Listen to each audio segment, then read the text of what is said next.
join us. We have a spectacle. The Scottish war epic Outlaw King opens with an unbroken tracking shot that sets up the entire Netflix film in 9 minutes of cinematic glory.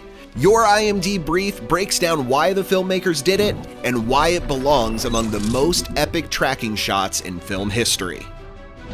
Outlaw King could be thought of as a sequel to Braveheart. Beginning with the surrender of Scotland in 1304, the film details the life of Robert the Bruce, played by Chris Pine, his alliance with James Douglas, played by Aaron Taylor Johnson, and his war for Scottish independence against King Edward I and his son, Stephen Delane and Billy Howell, respectively.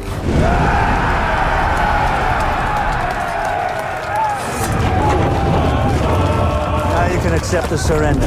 When a storm stalled production, director David Mackenzie seized the extra day to refine a 13-minute sequence of 4 shots into this expertly choreographed violent ballet. Although Chris Pine admitted that he was initially, quote, pissed that he had to reshoot the sequence, the end justified the means. Diplomatically put. The long take has been a filmmaking staple that hit a high point in 1948 when Alfred Hitchcock experimented with creating a film out of what appeared to be a single shot for his 1948 thriller Rope. Since then, filmmakers have been upping the ante of what could be contained on celluloid between a single action and cut. I don't like it anymore. No, I'm just teasing, You're awful. A number of films like 2002's Russian Ark and 2015's Victoria are literally a single take that tells a feature-length tale. Outlaw King instead uses its first spiraling oneer to set the stage for its story. Orson Welles did the same thing for his Mexican border mystery Touch of Evil, which Robert Altman would pay homage to in his hilarious Hollywood satire, The Player. The opening shot of Welles' Touch of Evil was 6.5 minutes long. 6.5 minutes, Walter? 3 or 4 anyway. He set up the whole picture with that one tracking shot.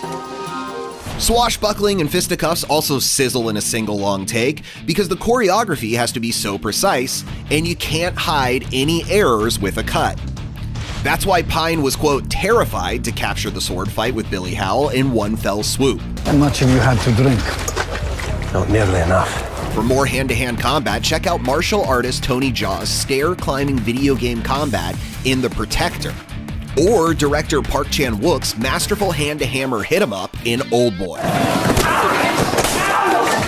Director Ryan Coogler has made the long-take brawl his trademark. From the 2-round boxing match that takes you into the ring in Creed, to the 52-card dust-up in Black Panther.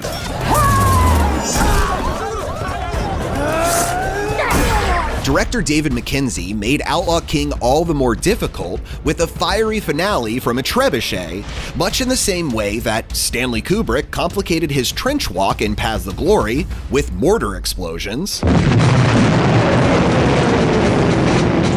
or Andrei Tarkovsky, a master of long takes, had to rebuild a house only to burn it down again when the camera stalled while filming The Sacrifice. But director Alfonso Cuarón may be the king of complication, spinning Sandra Bullock into outer space for Gravity and running Clive Owen through a war zone for Children of Men.